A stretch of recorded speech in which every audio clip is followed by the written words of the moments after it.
بسم اللہ الرحمن الرحیم۔ السلام علیکم ورحمۃ اللہ وبرکاتہ۔ محترم سامعین، آج کی ویڈیو میں ہم آپ کو بتائیں گے کہ حضرت نوح علیہ السلام کی قوم طوفان نوح میں کیسے غرق ہوئی، پانی آیا کیسے آیا، اس کی لمبائی چوڑائی اور اس کی شدت کتنی تھی۔ آج کی ویڈیو میں ہم اسی بارے میں بات کریں گے، اور یہ قرآنی واقعہ ہے۔ یوں تو اللہ تبارک و تعالیٰ نے حضرت نوح علیہ السلام کو تقریباً 200 برس پہلے ہی وحی کے ذریعے یہ بتا دیا تھا کہ آپ کی قوم طوفان نوح میں یا طوفان میں غرق کر دی جائے گی، مگر طوفان آنے کی نشانی یہ مقرر فرما دی کہ آپ کے گھر کے تندور سے پانی ابلنا شروع ہو جائے گا۔ چنانچہ پتھر کے اس تندور سے ایک دن صبح کے وقت پانی ابلنا شروع ہو گیا، اور آپ نے کشتی پر جانوروں اور انسانوں کو سوار کرانا شروع کر دیا۔ پھر زوردار بارش ہونے لگی، جو مسلسل 40 دن اور 40 رات موسلا دھار برستی رہی، اور زمین بھی جا بجا شک ہو گئی، پھٹ گئی، اور پانی کے چشمے پھوٹ کر بہنے لگے۔ اس طرح بارش اور زمین سے نکلنے والے پانیوں سے ایسا طوفان آ گیا کہ 40 گز اونچے پہاڑوں کی چوٹیاں بھی ڈوب گئیں۔ اللہ نے قرآن مجید میں ارشاد فرمایا، حَتَّى إِذَا جَاءَ أَمْرُنَا وَفَارَتِ التَّنُّورُ قُلْ نَحْمِلْ فِيهَا مِنْ كُلٍّ زَوْجَيْنِ اثْنَيْنِ وَأَهْلَكَ إِلَّا مَنْ سَبَقَ عَلَيْهِ الْقَوْلُ وَمَنْ آمَنَ وَمَا آمَنَ مَعَهُ إِلَّا قَلِيلٌ۔ سورہ ہود رکوع نمبر 4۔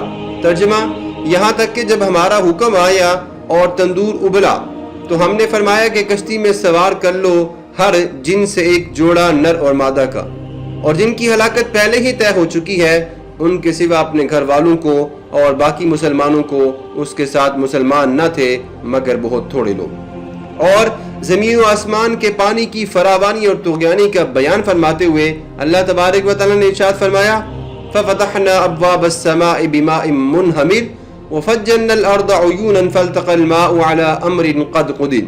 سورہ قمر رکوع نمبر 1۔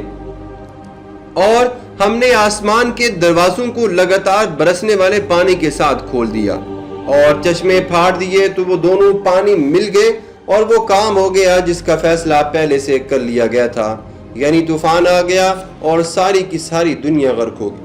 محترم سامعین، طوفان کتنا زوردار تھا، اور طوفان سیلاب کی موجوں کی اس کی کیفیت کیا تھی، اس کی منظر کشی بھی قرآن مجید نے ان الفاظ میں یوں بیان فرمائی ہے، وَهِيَ تَجْرِي بِهِمْ فِي مَوْجٍ كَالْجِبَالِ، اور وہ کشتی انہیں لیے جا رہی تھی پہاڑ جیسی موجوں میں۔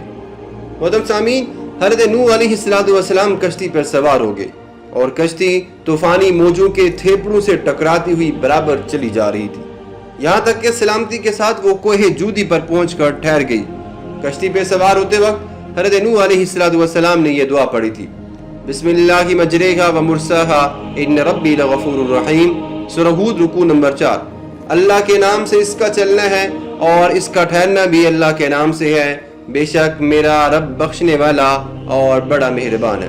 محترم سامعین، طوفان نوح کتنے دن آیا، یہ انشاءاللہ ہم آپ کو جلد ہی اگلی ویڈیو میں بتائیں گے۔ اپنا بہت سارا خیال رکھیے گا۔ اگر آپ کو ویڈیو ہماری پسند آتی ہے تو چینل کو ضرور سبسکرائب کر لیجیے گا۔ اللہ حافظ۔